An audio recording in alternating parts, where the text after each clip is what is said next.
The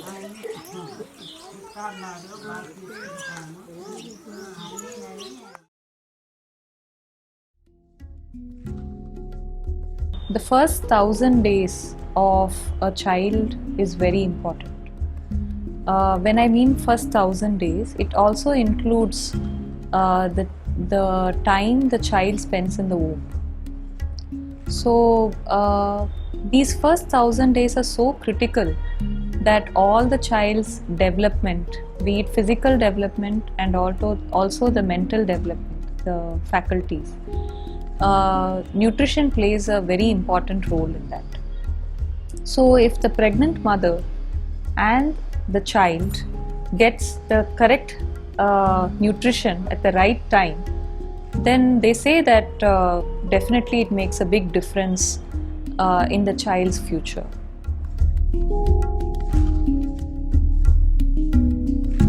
So first of all, a lady, she goes through a lot of physical changes while she becomes a mother. It's very important that certain parameters are maintained so that she has a safe and healthy delivery. And apart from that, as a rights perspective, for even a woman to be healthy is also one thing we always miss out.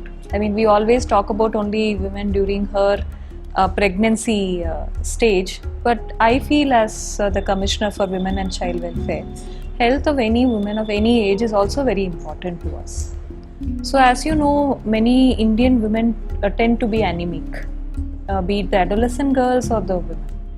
So anemia causes a lot of other complications in anybody's life. So this correct amount of nutrition to any lady, be it in any age group, is very, very, very crucial for her to function normally and also to lead life in a healthy and fruitful manner.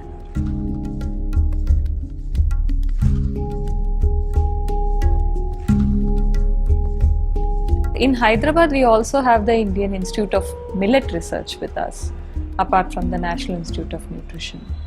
So I was very surprised one day when I saw the comparison of the amount of calcium present in ragi and iron content in millets, in various other millets. So it seems that it's the nature's way of giving us the nutrition which is needed for human beings. So of course one could fortify other cereals, and one could have say milk fortified with vitamin A, D. You could have other things like ready mixes which are fortified. While that is one way of doing it, when we have a natural way, which is the nature's treasure, where the millets have the right kind of nutrition, why not take advantage of it? Our ancestors have taken advantage of it, because if you see various parts of the country, millet is one of the important component of our lifestyle. So this is kind of a win-win situation. And you also know that millets do not take so much amount of water to be grown. So even if you look it from the perspective of water crunch, so it grows in even dry, arid places. So this way it is a nature's treasure of nutrition, and why don't we make best use of it.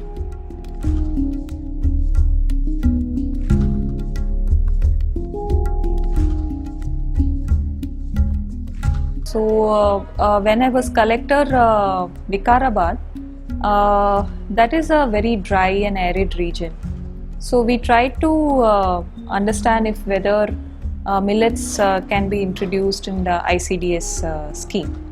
So we tried as a pilot program called Chinnarluki Chirudhanyalu. In Telugu it literally translates to millets for little ones. So Chirudhanyalu means millets and Chinnarlu means children. So we took certain Anganwadi centers and we tried to introduce hot cooked millet meals a few days a week. And it turned out that it was received very nicely. And before we introduced it, we didn't want to impose anything just because we are from the government. So we conducted certain millet festivals and also some gram sabhas. So I myself participated in few gram sabhas. Very interesting experience I had. So I would ask, the crowd sitting there, which will contain mothers, grandmothers, and even some men who would participate in that. And I would ask, do you think, millets, chirudanyalu is important in as a part of your meal? So eventually, I've had two experiences where an old woman would get up and she would say that, look at me, I've had millets. Even now I can walk 5 kilometers and my daughter-in-law cannot walk even 500 meters. Then everyone would laugh and clap and nenu pundi kura tini periganu, nenu ragulu tinnanu, jonnalu rottelu tinnanu, which literally translates to we had millets and green leafy vegetables which were accessible to us, and we are much sturdier and stronger than these younger generation who just cannot even perform simple functions even at a younger age. So then everyone would agree that millets is very good for the children, and especially anybody would want to eat it. And then we introduced this hot cooked millet. So it was a very good experience. That was Chinnarlikki Chirudanyalu.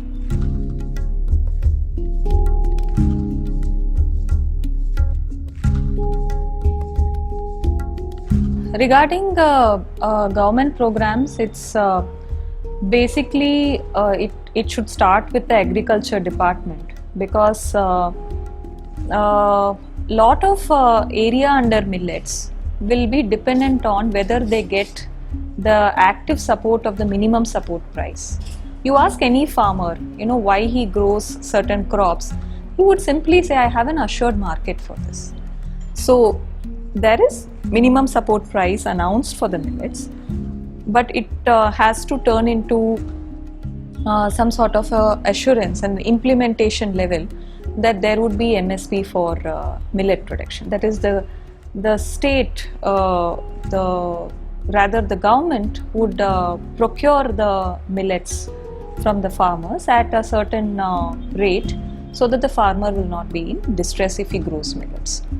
Then it comes to the civil supplies department. So can the civil supplies department, if the agriculture department is already procuring those millets, can it be introduced in the public distribution system? Then we have our midday meal and the ICDS, where that is a mass feeding program where we give cooked meal to children in schools and as well as preschool in Anganwadi centers. So there can we introduce millets. So it's not like a magic wand which you can suddenly introduce. It has to have consensus, it has to have proper planning, and of course it also should have the acceptability among the population.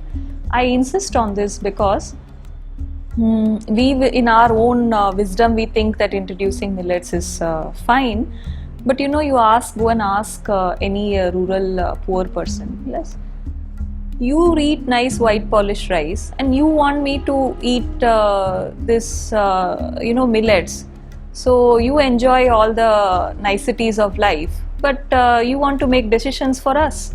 I want to eat nice soft rice. So it also totally depends on the acceptability and the awareness among the people and what they want. So it involves a lot of things like this before we venture upon. But I hear that Orissa is doing a great work in introducing millets in their PDS.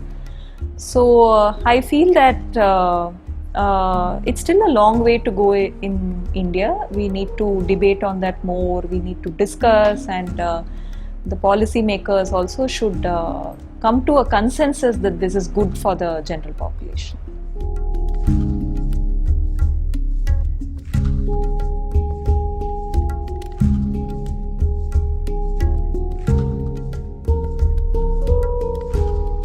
So I think if the PDS and ICDS and the midday meal program start introducing millets, it will cover a part of the demand. It would not obviously cover the demand to that extent that it can really tilt or favor the farmers in growing.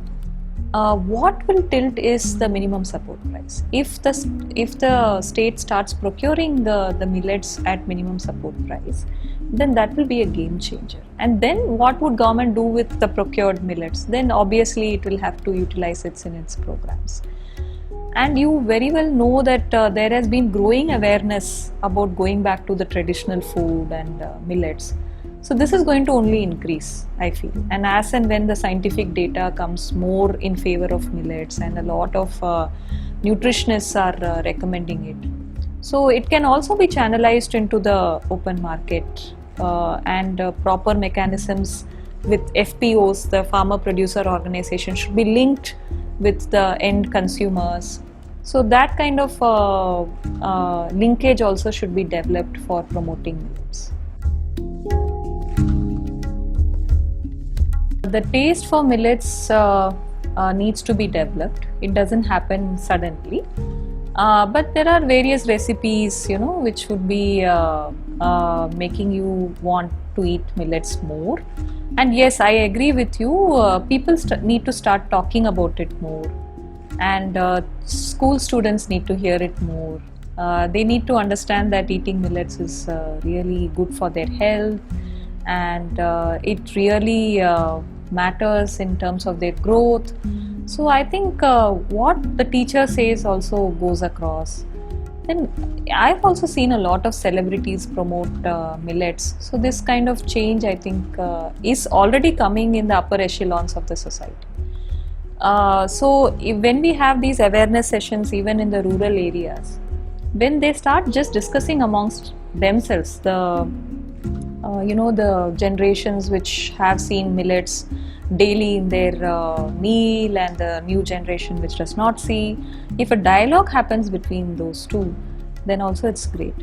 I just want to end this by qualifying it with a statement. Not everything traditional is good, because there also are some traditional practices which are not beneficial for nutrition.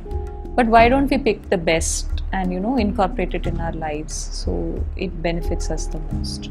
I think that will be a way forward.